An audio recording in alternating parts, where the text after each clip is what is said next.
picture this. You're in Wisconsin. It's evening. And you glance over at your neighbor's house. Okay. And you see the flickering lights from their fireplace dancing across the wall. Seems pretty innocent, right? Yeah. But what if those flames, those flickering flames weren't from logs? What if they were from a son who was burning the remains of his parents? Wow. That chilling detail is just one piece of the twisted story we're diving into today. It's one of those cases that just grabs you, the way it blends an ordinary family with the dark side of technology. I mean, we've all told a little white lie here or there. Of course. But this guy, Chandler Halderson, his lies were on a whole other level. He created this whole fake reality online. Right. Fake college, fake internship, even a fake job at SpaceX. All smoke and mirrors. You're right. It's like ripped from the pages of a thriller. Exactly. But the thing is, this is real life. Yeah. And the consequences were devastating. Absolutely. And that's what we're exploring today based on that 48 Hours episode you sent me, the Snapchat clue. Right. It focuses on Bart and Krista Halderson and their disappearance and murders in Wisconsin back in 2021. It's a case that'll stay with you, that's for sure. Oh, for sure. Before we get too deep into it, though, let's set the scene a little. We're talking about Bart and Krista Halderson, a seemingly normal couple from Windsor, Wisconsin. 2 sons, dedicated parents, right, active in their community, always willing to help out. Bart was a meticulous accountant, by all accounts, and Krista was known for her warmth and caring nature, just, devoted parents. It's hard to imagine that a family like that could be harboring such dark secrets. You never know what goes on behind closed doors, right? Right. It all started in July 2021 when they vanished without a trace. Yeah, so tell me about that. What happened? Their son, Chandler, he was the one who reported them missing. Okay. He told this story about how they had gone up north to their cabin for the 4th of July weekend with another couple.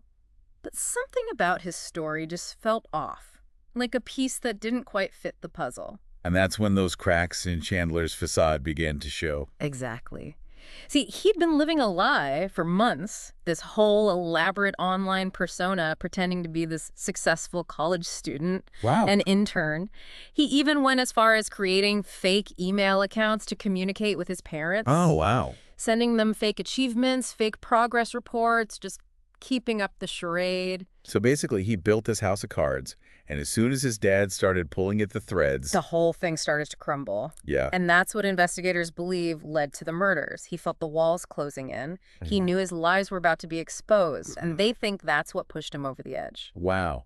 And here's where the digital age really takes center stage. Right. Chandler's girlfriend, Kat, she agreed to let him track her location on Snapchat. Yeah, seems harmless enough, right? Like something a lot of people do without thinking twice. Yeah, exactly. But in this case, it was a crucial piece of evidence. Inadvertently, she created a digital trail that would unravel Chandler's whole story. Absolutely. It gave investigators a digital map of Chandler's movements on that day. Wow. And guess what? It placed him near the Wisconsin River, same area where he used to go swimming. Right. And isn't there that eerie photo of him there? Oh, yeah. You're talking about the one from a year before, right? Where he's holding this big knife. Yeah, that's the one. Okay, so now we have a missing couple. Right. A son who's entangled in this web of lies. And a digital trail pointing to this really suspicious location. So what happens next? What do the investigators do? Well, the search for Bart and Krista takes a very dark turn when they discover human remains on a farm outside of town. Oh, no. And the remains are identified as Bart's. And the truly horrifying part, the body had been dismembered. Dismembered. I know it's a difficult term for some listeners. Sure. Essentially, it means the body was cut into pieces. Right. And it's not just the brutality, It suggests the psychological need to dehumanize the victim. Right. Distance yourself from what you've done. To make it easier. Right, exactly. To deal with what you've done. And remember that Snapchat data? Placing Chandler near the Wisconsin River? Yes. Well, what else was near that area? Oh, no. The farm where they found Bart's remains. So those digital breadcrumbs were starting to form this really disturbing picture. They were. So we have the digital trail, we have the physical evidence, all pointing towards Chandler. But why? What was his motive? Right. Why would a son go to such extremes against his own parents? Well, the prosecution's theory is that Chandler was driven by desperation. He was terrified of his lies being exposed. His whole world was crumbling around him. They believed that pressure, that fear, that's what pushed him to do it. And it really makes you think about the power of secrets. It does. The lengths people will go to protect them, even if it means committing these unthinkable acts. Absolutely. And there's more. Remember those flickering lights from the Halderson's fireplace? The ones caught on the neighbor's security camera? Yes. It wasn't just a fire. They found bone fragments in that fireplace. And those flickering lights, they burned for hours that night. The night they believe Bart and Krista were murdered. Exactly. It's a chilling detail, isn't it? This ordinary thing turned into a symbol of something so horrific. It really is. And the evidence against Chandler was just beginning to pile up. It wasn't just the evidence, the physical stuff and the digital trail. It was Chandler's demeanor, too. Like, throughout this whole thing. Right. He was so emotionless. Even at his sentencing, he didn't show any remorse. Right. He just kept talking about appealing his conviction. It's hard to grasp, You'd think facing a life sentence, there'd be some regret, some acknowledgement of the pain he caused. You'd think, right? But there was nothing, just this cold, detached demeanor. It's what makes this case so unsettling. Like, what goes on in someone's mind to do something so horrible and then just shut off their emotions? So do we know anything about Chandler's psychological state? Any clues from before all this happened? We don't have formal evaluations, but we can look at his behavior, what people said about him. Remember his friend Alex? Yeah.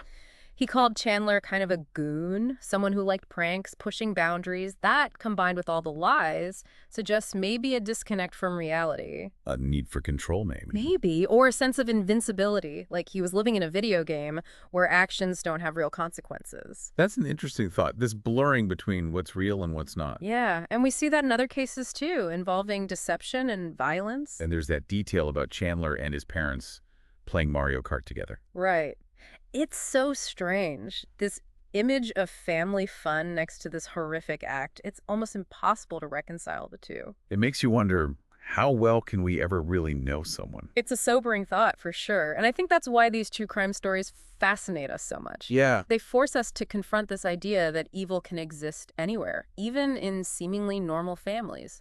Okay, so we've touched on the psychology, but what about the motive?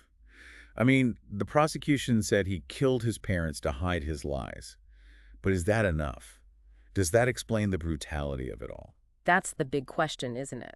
While the fear of exposure might have been a trigger, there is likely something more there. Maybe narcissism, rage, this desperate need to control everything. It's like we're missing some pieces of the puzzle. Exactly. We may never fully understand what drove him to do it. That's the nature of true crime, I guess. We're left with these unanswered questions, trying to make sense of something senseless. And that's why it's so compelling, right? I guess so. Yeah. It's important, though, to remember the victims in all of this. We've talked a lot about Chandler, but I want to shift focus back to Bart and Krista. Of course. What were they like as people, as parents? By all accounts, they were devoted parents, the kind who do anything for their kids, active in their community, well-respected, just good people. It makes the tragedy even more profound, knowing their own son was responsible. Absolutely. And it's important to remember they were real people, loved and missed, people whose lives were cut short. And their loss impacts so many, not just their family, their friends, the community. Right. It's a reminder of the ripple effect of violent crime. This wasn't just some news story. This was in their backyard to people they knew. It shatters that illusion of safety we like to hold on to. It does. And the Halderson case, with its ordinary setting and that shocking betrayal, it really struck a chord with people. It made them question their own perceptions. One thing I find really fascinating about this case is the role of technology. Ah, yes. Technology. It's a double-edged sword, isn't it? Absolutely. Chandler used it to build this whole web of lies. But then that same technology, the Snapchat location data, is what led to his downfall. It's a fascinating paradox. Technology was both the weapon and the tool for justice. It makes you think about the digital trails we leave behind, whether we want to or not. It's like a modern-day Greek tragedy. And it's a reminder that privacy is a fluid thing these days. Absolutely. It's a cautionary tale. We're all leaving digital breadcrumbs, and they can lead to great things, connections, but they can also expose our secrets. So, in the digital age, there's no such thing as a truly private life. It's something to think about, for sure. But for now, let's shift gears a bit. The trial may be over, but the impact of this case continues. In Part 3, we'll explore the lasting legacy of this tragedy and talk about whether there can ever truly be closure in a case as senseless as this. We're back, and as we wrap up our look at the Halderson case, I keep coming back to the ripple effects of this tragedy. The trial's over, the verdict is in, but the impact is still so real for the community and the family. It's like this never-ending echo. Justice doesn't erase the pain, you know? And it certainly doesn't answer all the questions. The Halderson case left so much devastation in its wake, a shattered family and a community grappling with the incomprehensible. It's so easy to get caught up in the details of the crime, the investigation, Yeah. but we can't forget the human cost. It's the victims and their loved ones who have to pick up the pieces, live with the grief, the trauma. They're the ones trying to find a way forward in this world that's been turned upside down. Absolutely. In this case, you have Mitchell, Chandler's brother, dealing with the loss of both parents and the horrifying realization that his own brother was responsible. It's a burden no one should ever have to carry. The grief, the anger, the confusion, maybe even guilt. And then you have the extended family, the friends, everyone who knew Bart and Krista, and the wider community, too. Everyone's left dealing with the shock and the horror of what happened. That sense of safety, of trust, Gone, shattered. it really reinforces this idea that these crimes don't just impact individuals, they ripple outward, affecting the whole community, leaving everyone feeling vulnerable. Exactly. And with the Halderson case, it was so close to home, it made people question everything, wondering if they truly knew anyone, even those closest to them. So, were there any answers revealed after the trial? Anything that shed light on Chandler's motive or his mental state? Unfortunately, no. Chandler remained silent even after being convicted, leaving so many questions hanging in the air. I've heard some speculate that his silence, his lack of remorse, points to some sort of psychological disorder. Right, and others think it's a way to maintain control. Even now. It must be agonizing for the victims' families, especially Mitchell, to be left with a why but no real closure. It's a cruel reality of these cases.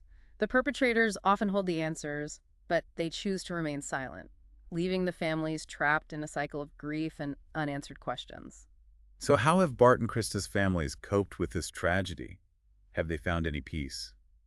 Healing from something like this takes time. Krista's cousin, Barbie, she talked about how she keeps seeing that flickering fireplace in her mind. Oh, wow. That image became a symbol of the horror that happened that night. Yeah. It's a reminder that even in ordinary, peaceful places, darkness can be hiding right there under the surface. And for the families, those triggers, those reminders, they're everywhere. It takes incredible strength to heal from such a profound loss. As we come to the end of this deep dive, what are your biggest takeaways from this case? What will you remember?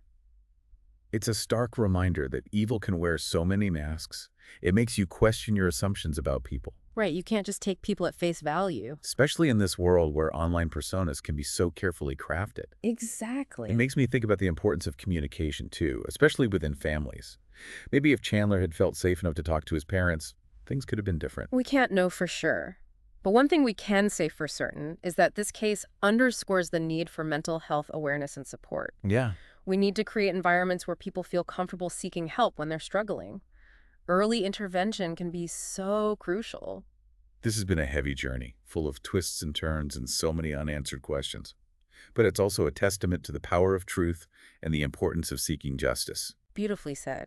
We may never fully understand the Halderson case, but it serves as a powerful reminder that even in the darkest of times, hope and resilience can shine through.